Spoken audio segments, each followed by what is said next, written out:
Lee looked pretty good out there today. Any idea how close he is?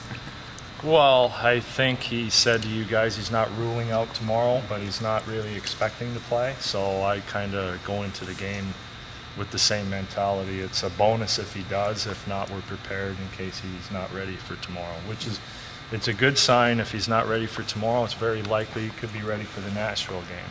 How does the dynamic of the line change when he's on it? Or have you had enough time to even make Haven't really had assessment? enough time. I thought Bosey played really well the other night.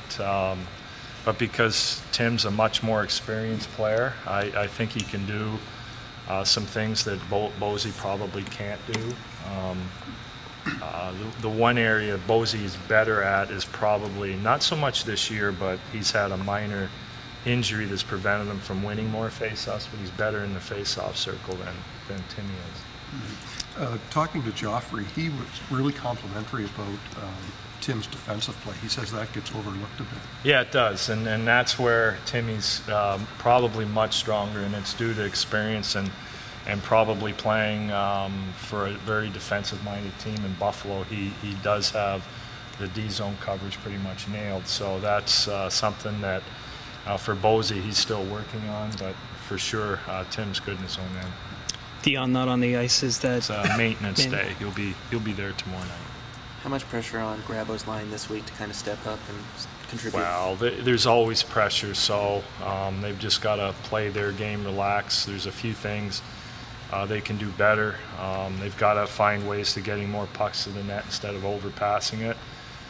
So that's what we talk about and show them on video, scenes from, when they were going really well last year as opposed to some of the games they've had this year where they've overpassed or hadn't thought about shooting. When you think about Clark 10 days ago and he had the 6 goals in a week, every time he got it he was using his speed, driving wide and pounding the puck at the net. Now if they found a way to go in, he's got to get back to doing that. Grabo was talking about finding open ice.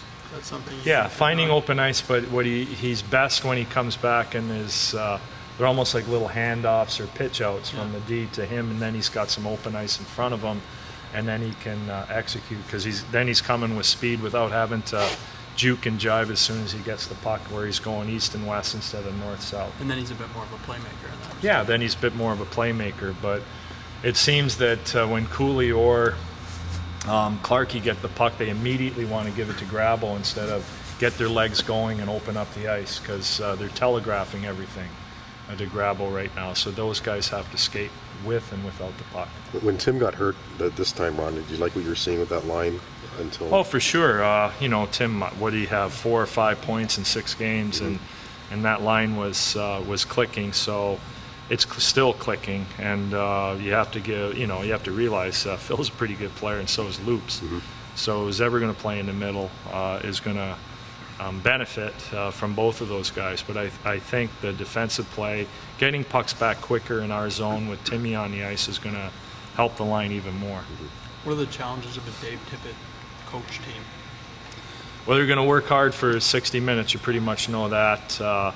Very disciplined in their own end and in the neutral zone, and we've got to stick to our game plan and not veer off it or get frustrated. I've coached a lot against them, and it can be a long night if you're turning pucks over. I can tell you that, and that's going to be our goal tomorrow, is not to turn pucks over. Start of a pretty busy stretch through to the end of the month. What would you hope to accomplish by the end of November? Well, we want to win as many games as we can. At the end of the day, that's all that really matters is winning games. Our special teams are starting to come around, and as they improve, then it's funny in our league. You've got bad special teams and you're winning, then your special teams start to play well and you don't score 5-on-5. So there's always, you're the Dutchman, with your fingers in the dike all the time. You put one finger in this hole and a spring a leak somewhere else. So we've got to try and be consistent in all areas of our game. Do you break the schedule down into segments or blocks? No, I don't. I do know that we play Nashville on Thursday. Beyond, I know it's Washington and Carolina, but I don't. Okay. You don't even put those games in your mind. You don't. It's the next game. What do we have to do to get ready?